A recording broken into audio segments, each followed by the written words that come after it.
Chaque jour en France, on jette encore l'équivalent de 10 000 tonnes de nourriture. Ça fait 120 kilos gaspillés par seconde. Parmi ces tonnes, une partie importante vient des supermarchés. Fruits et légumes un peu moches, yaourts proches de la date, pain de la veille.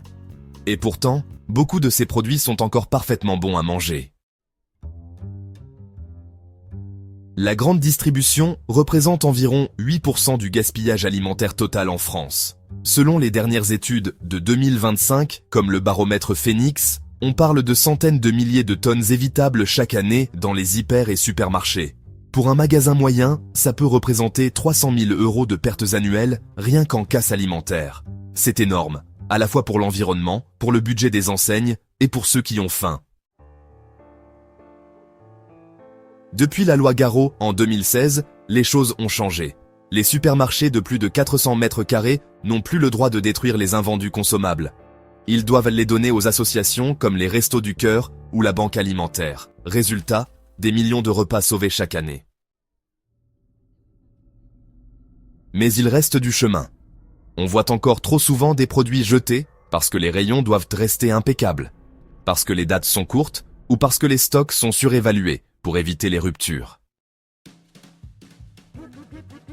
Heureusement, les progrès sont visibles. Les rayons anti-gaspi se multiplient. Moins 30%, moins 50%, parfois même moins 70% sur les produits proches de la date limite de consommation. Les apps comme Too Good To Go ou Phoenix cartonnent des paniers surprises à petit prix qui sauvent des tonnes de nourriture. Certains magasins vont plus loin avec le stickage pour prolonger la durée de vie, les dons massifs, la transformation en jus ou soupe, voire la revente à l'alimentation animale.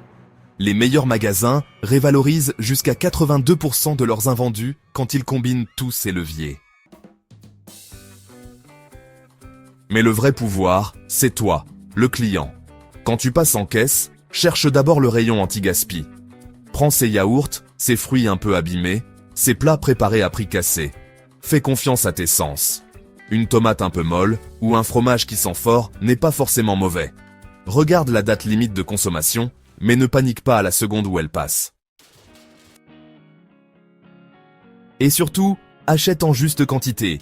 Fais une liste mange avant de refaire les courses, planifie tes repas. Chaque achat anti-gaspi compte. Ensemble, on peut faire baisser ces chiffres impressionnants.